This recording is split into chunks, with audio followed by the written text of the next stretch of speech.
নমস্কার, টিয়ার গার্ডেন চ্যানেলে আপনাদের স্বাগত। আজ আমরা গোলাপের চারা কেনার ব্যাপারে আলোচনা করব। কোন গাছ আমরা কিনব আর কোন গাছ আমরা কিনব না। গোলাপের চারা কেনার সময় আমরা কিছু ভুল করে থাকি, যার জন্য আমাদের গাছও ভালো হয় না আর ভালো ফুলও পাই না আমরা, আর আমাদের টাকা পয়সাও নষ্ট হয় ঠিকঠাক গাছ কিনতে না পেরে। তাই গাছ কেনার সময় কিছু বিষয়ের ওপর আমাদের নজর রাখতে হবে, তাহলে আমরা ভালো গাছ করতে পারবো আর ভালো ফুলও পাবো। আসুন দেখে নেওয়া যাক বিষয়গুলো কি কি। সর্বপ্রথম যে বিষয়টা আমাদের নজর রাখতে হবে সেটা হলো গাছের গ্রাফটিং অংশটি যেন ভালোভাবে সংযুক্ত থাকে। যদি গ্রাফটিং অংশটি আলগা থাকে তাহলে সেই গাছ কেনা যাবে না।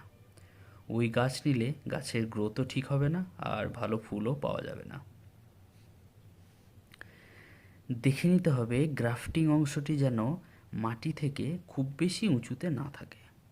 মাটি থেকে ৩-৪ ইঞ্চি উঁচুতে যদি গ্রাফটিং অংশটি থাকে তাহলে সেই গাছ আমরা কিনব না। যেই গাছের গ্রাফটিং অংশটি মাটির সমানে থাকে কিংবা মাটি থেকে ১-১.৫ ইঞ্চি উপরে থাকবে সেই গাছের বেসাল শুট খুব ভালো বের হয়, ব্রাঞ্চগুলোও হেলদি হয় আর এলা ডাল বের হবার সম্ভাবনাও কম থাকে। আর যদি গ্রাফটিং অংশটি মাটি থেকে ৩-৪ ইঞ্চি লম্বা এরকম গাছ কেনা হয়ে গিয়ে থাকে তাহলে আমাদের কি করতে হবে, আমাদের গ্রাফটেড অংশ থেকে ১ ইঞ্চি মতো ফাঁকা রেখে মাটি ভরে টবে লাগিয়ে দিতে হবে। তবে মাটিটা কিন্তু একবারে পুরোটা ভরাট করা যাবে না, একবার কিছুটা ভরাট করে আবার ১ মাস পর বাকিটা ভরাট করে দিতে হবে। একটু ম্যাচিওর গ্রাফটেড গাছ কিনতে হবে আমাদের। অল্প দিনের গ্রাফটিং করা অপেক্ষাকৃত দুর্বল কোনোভাবেই নেওয়া যাবে না। আর এই ধরনের গাছ নিলে রিপোর্টিং করার সময় মারা যাবার সম্ভাবনা থেকে থাকে। নতুন গ্রাফটেড প্ল্যান্টের দাম অনেক কম হয়ে থাকে, ৪০-৫০ টাকার মতো, কিন্তু পুরনো গ্রাফটেড প্ল্যান্টের দাম ১৫০ থেকে ২০০-২৫০ পর্যন্ত হতে পারে। দেখতে হবে যেই গাছটি কিনবেন সেটাতে কমপক্ষে যেন ৩ থেকে ৪টি বেসাল শুট থাকে। শুধু একটি মেন ব্রাঞ্চে আছে এরকম গাছ কেনা থেকে আমাদের বিরত থাকতে হবে। গ্রাফটেড অংশের নিচে কোনো শাখার বেরিয়ে থাকলে সেটা ভেঙে দিতে হবে, আর গ্রাফটেড অংশের উপরে থেকে থাকলে সেটা রেখে দিতে হবে। গাছ কেনার সময় সতেজ সবুজ পাতাযুক্ত গাছ আমাদের কিনতে হবে।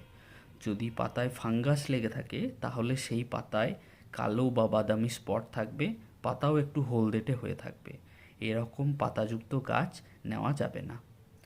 আর যদি পাতা কুঞ্চিত হয়ে থাকে কিংবা কুঁড়ি কালো হয়ে থাকে সেরকম গাছও আমরা কিনব না।